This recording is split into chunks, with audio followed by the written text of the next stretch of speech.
Bonjour et bienvenue sur la chaîne de Monkey EDC, dans cette petite vidéo où on va parler du challenge de Belos, de la chaîne Belos, concernant les couteaux qu'on n'utilise pas ou que l'on n'aime pas du tout.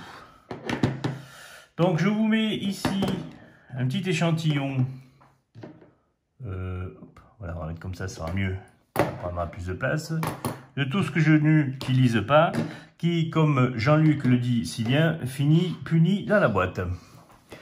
Alors, on va commencer par ceci, qui est une pure daube de chez Daube. Je vous en avais déjà parlé lors d'une vidéo concernant le challenge de Gaëtan, les goûts, les couleurs. Alors ça, par exemple, vous voyez, donc ça a du jeu, ça a été acheté sur Amazon, un truc Corsica, bon. Esthétiquement, il est pas si dégueulasse que ça, hein, mais parce que le bois est joli, tout ça. Le guillochage est bon, voilà, c'est fait à l'usine, hein, à l'arrache. Vous voyez le joint là, ici, entre les deux pièces là. C'est pas terrible, hein. Voilà, les finitions sont pas terribles. Voilà, c'est du 420 au niveau de la lame, du stainless. Voilà, bon, il s'aiguise facilement, hein, il n'y a pas de souci de ce côté-là. Mais alors, alors, je vais montrer, je crois, c'est que lorsqu'on le ferme, alors là, si vous le claquez, ça bouge pas. Et si vous le claquez pas, que vous le fermez normalement, vous voyez, il y a du jeu ici, là. Ouais, il y a un petit jeu. Et encore là, je trouve que, voilà, si on le claque, il n'y a plus de jeu. Et si on le ferme normalement, il y a un léger jeu là. Bon, voilà. Donc, je l'utilise pas trop. En plus, vu la taille, il est sympa. Enfin, voilà. Là, il a été utilisé pendant un moment comme couteau, peu outil à tout faire. Là, mais bon, il est pas terrible. Voilà, il est pas terrible. Dans la continuité, alors ça c'est voilà, je voulais en essayer un, mais bon, voilà, c'est ni pratique, ni utilisable, ni réglementaire, ni rien du tout. Voilà, donc ça, bien sûr, je n'utilise absolument pas ces systèmes de trucs papillons, là, voilà. C'était la grande mode des papillons dans les années 90, voilà. Alors ça aussi, ça c'est le bon couteau à touriste. À l'origine c'était un porte-clés, mais bon, l'anneau s'est cassé. C'est un bon layol de chez Pakistan ou de chez Chine, je sais plus un des deux quoi, mais bon voilà quoi. C'est pas terrible, pas terrible. Voilà. Il bouge pas, hein, par contre, hein, il est, voilà, c'est solide. Comment ça s'appelle, le ressort, il tient bien, il n'y a pas de problème de ce côté-là. Voilà, bon, après vous l'ouvrez facilement, vous le fermez facilement, mais voilà, bon, ouais, encore, regardez, vous voyez là, voilà. Donc ça, je l'utilise pas, je l'avais dans mes clés pendant très longtemps, après il a été remplacé par un Victorinox SD, mais je l'utilisais très longtemps sur mes clés pour pouvoir ouvrir les paquets, voilà, ouvrir les enveloppes, les choses comme ça, mais bon après, voilà, j'ai arrêté. Dans la continuité, on va continuer avec la série des toujours faux Layol de chez Layol. Alors voilà, donc ça, lac chasse, voilà. Bon, pendant quelques années, c'était à la mode ce genre de couteau-là, voilà. Avec un blocage à l'arrière. Alors par contre, ça bouge pas, hein, il n'y a pas de jeu. Là, c'est vraiment bien ferme et tout. Le guillochage est bien sympa. Bon, le manche, voilà, alors ça, c'est des couteaux, quand même, il faut rappeler, ça a 20 ans. Hein, enfin, même si je suis une connerie, excusez-moi, ça a 30 ans. Hein, parce que ça, j'avais acheté ça, j'avais une vingtaine d'années. J'avais acheté ça dans des bureaux de tabac en Lozère.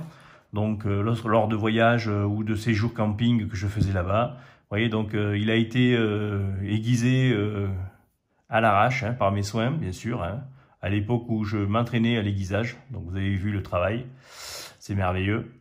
Donc voilà, bon, je l'avais utilisé, puis là je l'utilise pas du tout. Puis bon, c'est gros, ouais, voilà, en ville ça, en EDC, bon, dire il faut chasser le sanglier quoi pour avoir besoin d'un truc comme ça. Donc ça, dans la boîte. Dans la continuité, on a son petit frère. Alors lui, j'avais bien aimé parce que c'était le veinage du bois que je trouvais super sympa. Je sais pas du tout ce que c'est comme bois, si c'est du faux machin, du mélaminé, ça a l'air d'être du mélaminé, je sais pas, c'est bizarre. Bon, voilà. 1421, je crois que c'était l'ancienne appellation de l'acier Stanley. Mais bon, vous voyez, il commence à avoir des pets de, vous voyez, des pets de rouille là, enfin, des pets de, voilà, de corrosion. Il y a des petites taches comme ça qui apparaissent. Même chose, hein, ça a été acheté à peu près en même temps que celui-là, hein, donc voilà. Ou même, j'ai une bêtise, excusez-moi. Celui-là, il est un petit peu plus tard, celui-là. Celui-là, c'est un cadeau qui avait été acheté voilà, lors d'une visite aussi en Lozère. Voilà, on avait acheté ça parce qu'on avait pris de la charcuterie, mais on n'avait pas pris de couteau pour couper la charcuterie. Oui, je sais, ça m'est arrivé à cette époque-là de ne pas avoir de couteau sur moi en permanence. Et du coup, on avait dû acheter un couteau vite fait dans un bureau de tabac pour couper le sauciflard. On avait pris ça, on avait trouvé ça, on n'avait pas payé ça bien cher, j'imagine. Et donc, du coup, la personne avec qui j'étais me l'avait offert en cadeau. Voilà. Bon, il y a un tire-bouchon, bien ferme, qui, vous voyez, voilà, je sais pas, il part un petit peu en bite et revient en stop. Hein. Voilà, c'est bizarre. Je crois qu'il a été tordu en utilisation un jour. Ouais, il est tordu, il a été tordu. Voilà. Bon, ça claque bien, hein, mais voilà, quoi. C'est mort. Hein. Voilà, je l'utilise pas. Toujours, je sais pas, donc c'était ma période de l'aïeul, j'imagine. Voilà, donc là aussi, un stainless steel. Ça veut dire, je sais pas ce que c'est, comme acier. Voilà, aiguisé aussi par mes soins, hein, comme vous pouvez le voir. Voilà. Il n'y a pas de marquage de rouille, celui-là, à l'intérieur, bizarrement. Hein, on voit pas de pète de rouille. Bon, là, c'était du laiton. À l'arrière aussi, c'est du laiton. Les platines sont en, normalement corne de je sais pas quoi.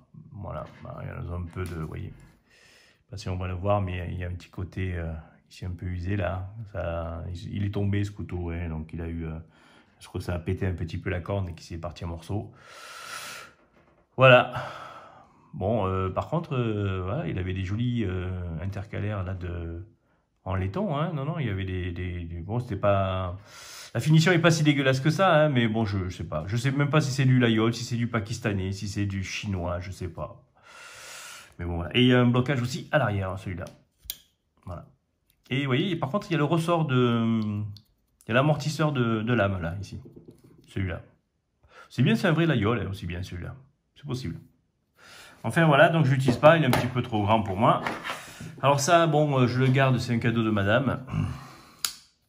Le fameux marque Léopard, qui faisait de belles copies de tous les couteaux. Donc là, on est sur une copie de Buck avec un manche, voilà, coloris un peu comme ça, là. Bon, avec des finitions, vous voyez, ici, là, par exemple, c'est pas affleurant au truc. Ouais, ça a été mal usiné, on voit la pièce de bois qui dépasse de la mitre derrière. Bon, là, ça va à peu près. Et encore ici, là, vous voyez, ça accroche un peu, là, la mitre. Enfin, ça a été un peu mal usiné, tout ça, hein, mais bon, voilà, quoi. Et puis, il y a du bon jeu, hein. Ça... Je sais pas si vous l'entendez à la caméra, mais... Voilà, hein, ça clacote. Voilà. Donc, ça aussi. Bon, je garde, puisque c'est un cadeau de madame, hein, mais bon, voilà, il va dans la boîte.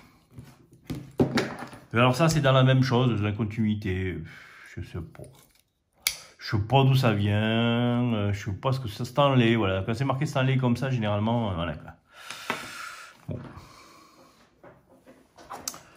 Il est aiguisé. Ils sont tous aiguisés d'ailleurs, hein, encore. Hein, ouais. Mais bon, voilà, quoi. Ils sont pas... Alors par contre, celui-là, il bouge pas. Il n'y a pas de jeu, il n'y a rien du tout. La construction est bonne. La finition n'est pas trop mal. Vous voyez, c'est bien affleuré ici. C'est bien joli. Hein, il n'y a pas de... Peu de choses à l'intérieur. À l'intérieur, on ne voit pas de pète de rouille. Peut-être sur la fin ici, là. Mais voilà, quoi. Donc, voilà. Et il ne bouge pas. Ni d'un côté, ni de l'autre. Il ne bouge pas. Il y a un blocage. Alors, par contre, là, c'est le blocage un peu dur. Je ne sais pas si c'est qu'il manque de l'huile ou quoi, mais bon, il y a un petit... Regardez, écoutez.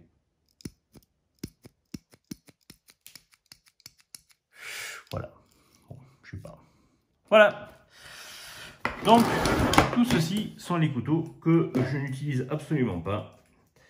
Qui sont dans la boîte punie.